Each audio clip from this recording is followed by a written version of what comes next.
Today I'm going to be showing you a way of painting transparent flowers. So I've been actually painting transparent flowers since about 1985. I thought I would share my method, which actually is much easier and more initially rewarding than any other method I've ever come across. Now, the thing is, the technique looks hard, but actually this method is probably the easiest method of starting to paint in watercolor exists, and is actually the basis for all watercolor painting. It's actually the foundation of far more complicated techniques where you have to make bigger judgment calls and so on and so forth. So I'm going to show you how to do this because I think you'll find it's fun. I've just done these two little sketches this morning, and they're quite pretty, aren't they? And you can easily do this, and you can do much more than this, but the early stages are also very effective. Now, the important things are that you use the paint really thin. The other important thing is that you use transparent watercolor. So you just need to check when you either using a tube or if you're using pans, it doesn't make any difference. But you do need to check to make sure that the one that you're using is a transparent one. For example, a color like Jaune Brilliant, which has a lot of white in it, that's not going to be very transparent, so you won't get such a good effect. And in fact, even things like Shell Pink, I'm pretty sure that that one is a fairly opaque sort of color, so I would avoid using that. But what you want to use is something like Opera Rose or Quinacridone Rose. This is for pinks. Or Permanent Rose, or any of those kinds of colors, and not things like Naples Yellow, or what's this one here? This is completely irrelevant. That's actually Burnt Sienna, which is brown, and that is transparent, but it's brown, and we're not looking for brown at the moment. So we're going to be concentrating on pinks. The second thing, or is it the third? I can't remember now, that you need to know is that you don't paint from the tube. You have to mix your paints up first. And I don't normally do that, okay, except when I'm doing this technique, because I like to be quite spontaneous about my painting, and I have a big palette usually with paints all around the outside edge, and I just kind of smush them all together and keep my fingers crossed, which may or may not work. However, for this technique, you do need to prepare ahead of time, and I need probably a little spray bottle for this. It makes it easier. So what you do, you choose your colors, you find your transparent colors. So let's say we're going to use this. It looks like this looks like Quinacridone Rose or something like that. So you pick up a bit of color on your brush. You can use any brush for this kind of technique, and then you're going to transfer it from either the dish or the palette or the pan, wherever it's coming from is irrelevant. But next thing is important. You need a well. You need either one of these kinds of palettes, and you're going to use the wells around the outside, you know, like that's a plastic one, this is a ceramic one, or you can use little glass Pyrex dishes like these ones, which are nice because they're transparent, or you can use these little ceramic ones, which come in different sorts, or you can use something like this, anything like that, but you need a separate little container, either a well in a bigger palette or a separate container completely for each color. Okay, so what we're going to do, I think I'll probably do it in one like this. So I'm going to pick up some paint, I'm going to put it there, and then I'm going to add water until it's quite dilute. Give it a bit of a mix, and it does want to be quite weak. In fact, I would say, I'd go so far as to say it needs to be very weak. So we're going to take a piece of test paper, preferably the same sort of paper that you're going to be painting on, and then we're going to try it out. Now, that's probably borderline too dark, so I'm going to water it down a little bit more.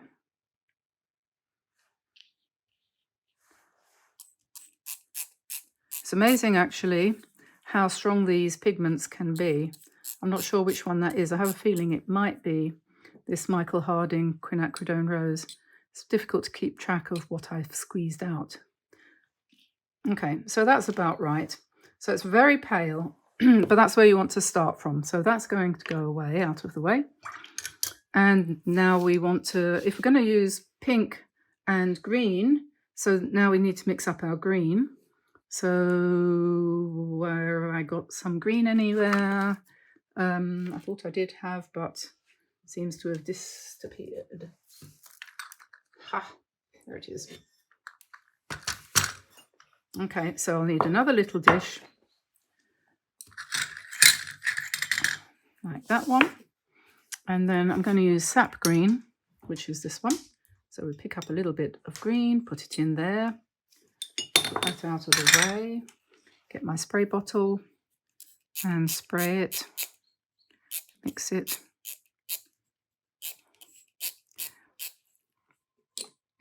The other thing that you really, really need when you're doing this technique is either an awful lot of patience or a hairdryer. So I'm going to opt for the hairdryer.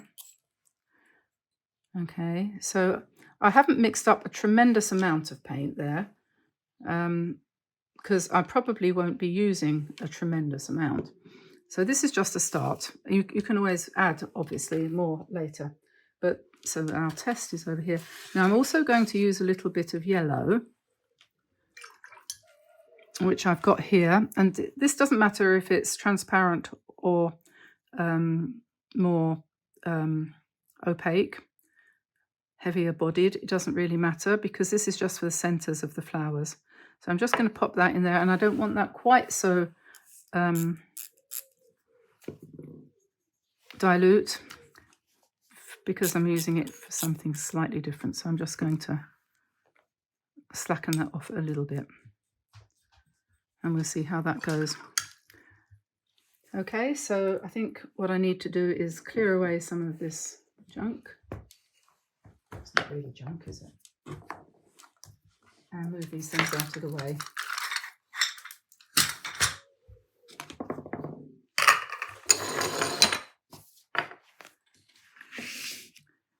Ta-da-da-dum. So that's that, and I've got my hairdryer here, all handy. And oops, where did that come from? And that's a nice clean piece of paper, and I've just ruined it. I don't know how I managed to do that. Oh, you probably saw that. That probably came out on the camera and I didn't notice it.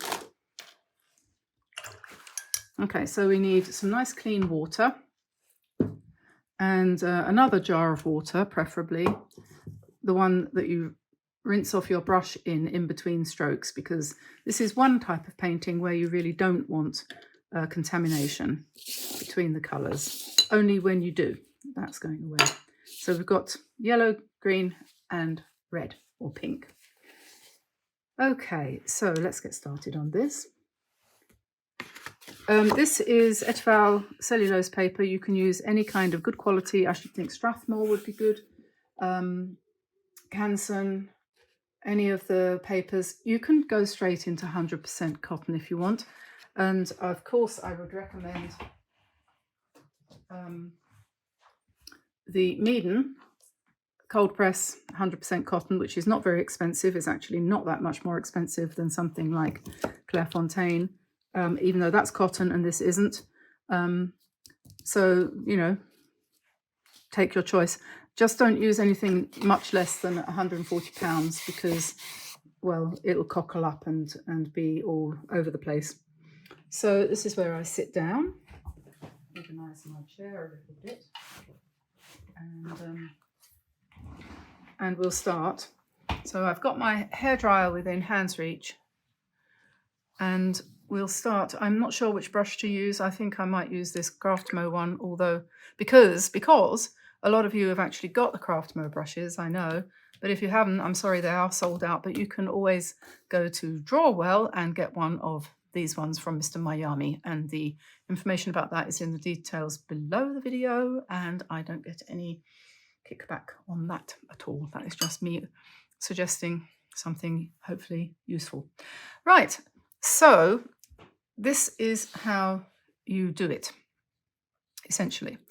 You're going to fill your brush with some dilute paint. Just take the excess off on the side, so you're dabbling that around in the paint until the brush is full, and then you wipe some of it off. And then let's say we're going to do something similar to this, and we're going to start off, this one's a little bit easier to see. We'll do this one first. Okay, so what you're going to do is you're going to do a petal shape like that in as few strokes as you possibly can. Okay, and try not to have that happen at the end. Try not to have a collection or a puddle of paint down there. So lift that up if you possibly can. And then that's going to be sitting there thinking about drying. And then we'll do another one adjacent in exactly the same way. I'm just dabbing my brush on a tissue. And then we do another one like that. Sort of hoover up the excess with your brush once you've blotted it on the tissue paper. And then we'll do another one over here.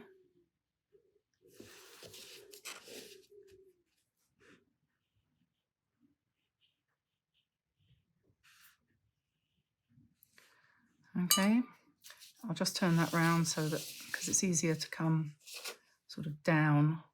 It's just easier. 1, 2, 3, 4. So we'll do a 5-petaled flower to start with. And we're just vacuuming up the excess. Okay. What could be easier? And now I'm going to take my hairdryer and dry it. And when that's dry, we're going to do the same thing again, overlapping. So we're going to go between the points of the petals, and we're going to do exactly the same thing. And you will notice immediately that where you have overlap, it's darker, because you've got 2 layers of paint there.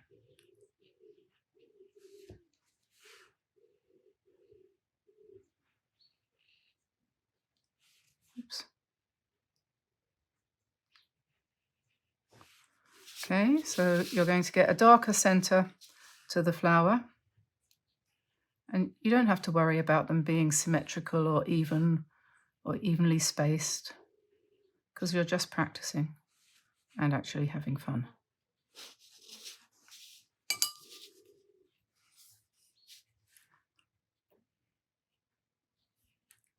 And when we've done our 5th one, we're going to vacuum it up again. No, I don't mean that. That's not what I meant. I meant to say we're going to hairdry. I always get hairdryer and vacuum cleaner muddled up. Must have been a childhood trauma I had. So there we are. You can see how it's much darker where there's overlap. So we will dry it. Okay, so that's a basic transparent flower, and you can continue on with more layers if you wish.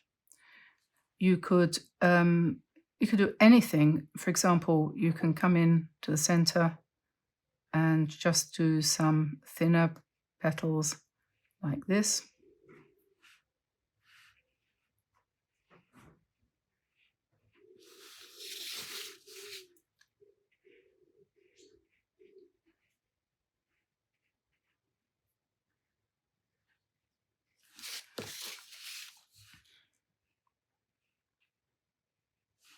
What you want to avoid is disturbing what's underneath. So you want to go very light, and you can add, if you want to, a little dab of yellow in the middle, which will spread out and give you some interesting effects.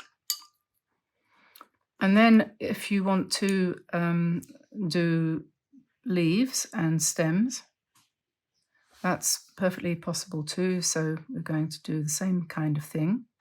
So we'll just draw a big leaf like that. and another one there, and then we'll get our hairdryer again. And then we can go over part of our leaf if we want to. We can double it up, so like that. So we're having the sort of, I don't know, it's a lovely effect. And it's probably better to keep it simple, I think.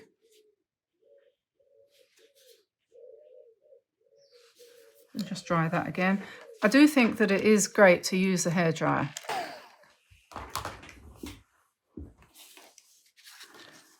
So that's that. That's a very simple demonstration of how to do a transparent flower.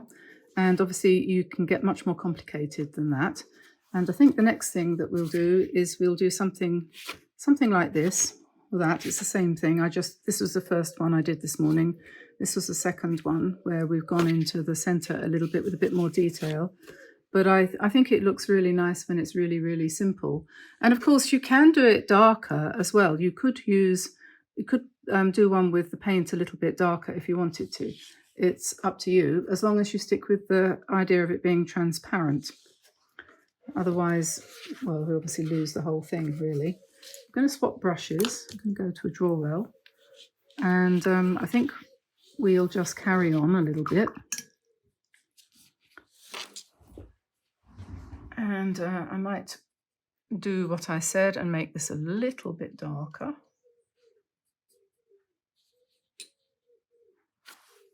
But not much. You see how little paint we've used and how little water even. Hardly anything. Okay, so let's start with, oh, actually what I did the second time, which was quite nice, was I did the bottom part of the flower first. The green bit.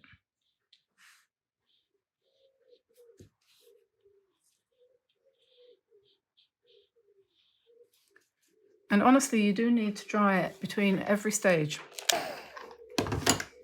Tamsin's going to love me when she comes to edit this, because she's going to have to cut out all the noise of the hairdryer. And that's going to be really irritating. Sorry, Tamsin.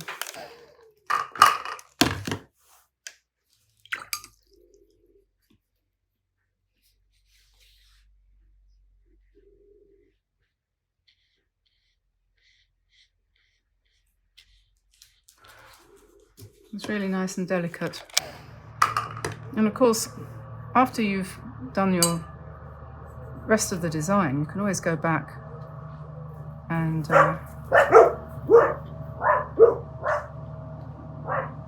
make it darker if you feel the need. There goes a tractor.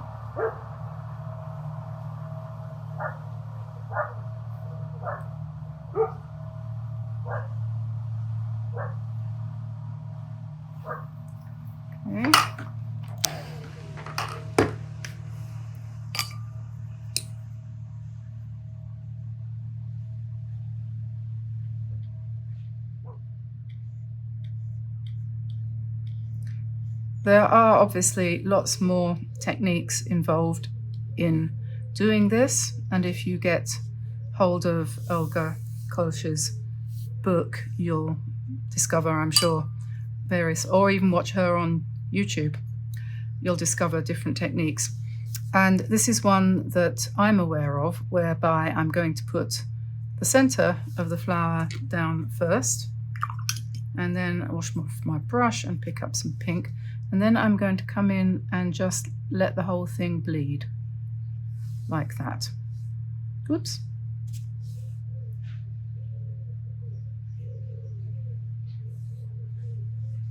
And I'm doing this one wetter than the others, just to show that there are different ways. Just hoovering up the excess there. And I'm going to dry that.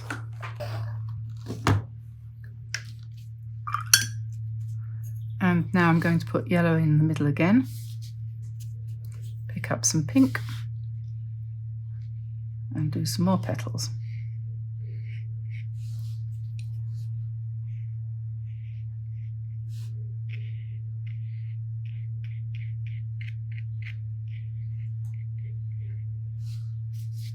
And we'll let that dry. Don't need to vacuum it every. Don't need to hair dry it every time. If you are, if you've got time and you're going to go over to another one. And then I'm going to put some smaller ones in between. And we can see them all being lovely and transparent.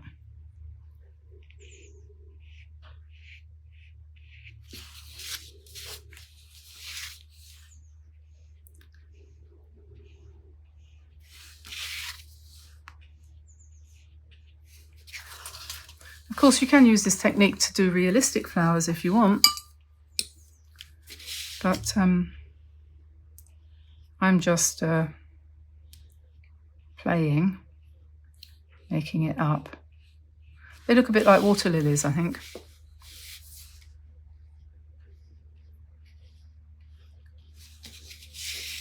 So we just do some more over here.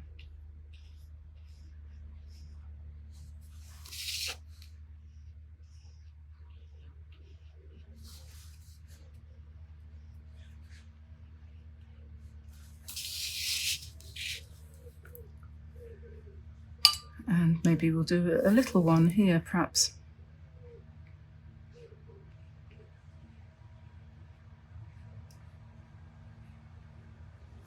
Dry.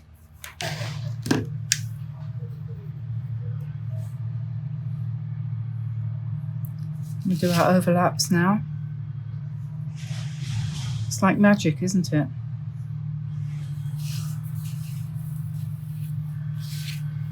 And in a second I'm going to do some green leaves.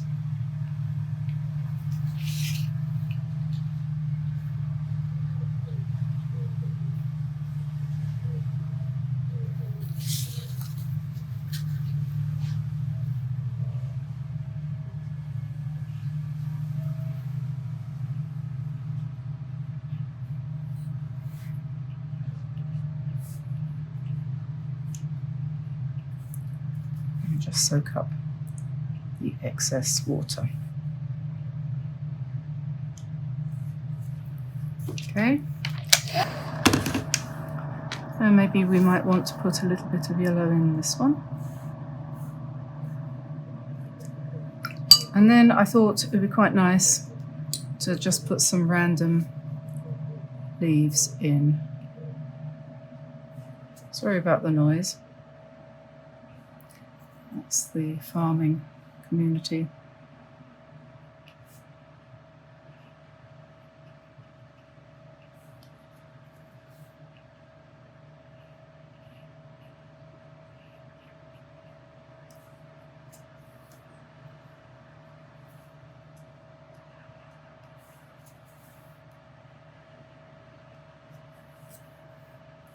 And perhaps we might want to darken. Like I said, you can come back and darken a little bit if you want. Put a stem in, perhaps.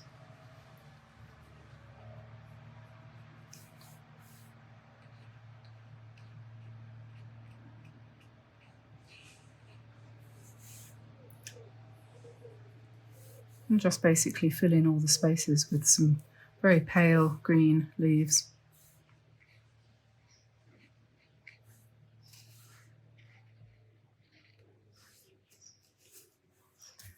And just dry that. Okay, so there we are. So what have we got here? We've got our first one where we have just very simply done one flower with 3, I think, overlaps there, and you can see the leaves overlapping nicely down the bottom there too. And I bet you can think how you might like to, elaborate on that and expand on that. And this is the one I did this morning, where I got quite heavy-handed down here with the green, And this is darker too, so that shows you that you can actually do it with darker paint than I've used on the one I just did. This one is the third one. I came in with some brushwork here to show that you can also add details. After you've done the transparent work, you can add details using the brush. And then this one is the one we've just done just now. And it's a nice all-over pattern. I think this kind of design makes a very pretty background. And if you're doing something, you know, journaling and all the other kinds of things that you might want a background for, this is a really nice way of doing it. And don't you think it's possibly the simplest way of getting an interesting effect, and you really can't go wrong. So I hope you give it a try. I think you'll enjoy it. And there's lots more you can do with transparent paint than just paint flowers, of course.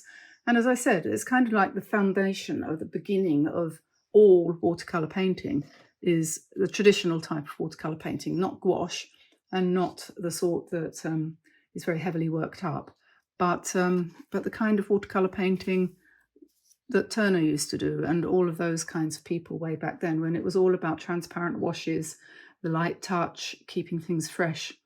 And that's the beauty of watercolor. So there we are then. I shall leave you with that. I'll put all the information about things that you might want to acquire or to know what I'm using so that you can use the same things in the description below the video, and hopefully you'll give us a like and subscribe to the channel if you haven't already. Don't forget to turn on notifications so that you hear whenever we put a new video up. And thank you ever so much, all of you, for your wonderful support. Much appreciated. And I hope to see you sometime on Patreon or as a member here on YouTube. And on Patreon, of course, we do have some very special things going on over there for you to participate in if you happen to decide to join. So I'll let you go now, and I'll say goodbye for now. Sorry for the noise with the tractor. He seems to have gone home for his lunch now, and so shall I. So I'll see you again soon, and I'll say bye for now, everybody. Bye-bye.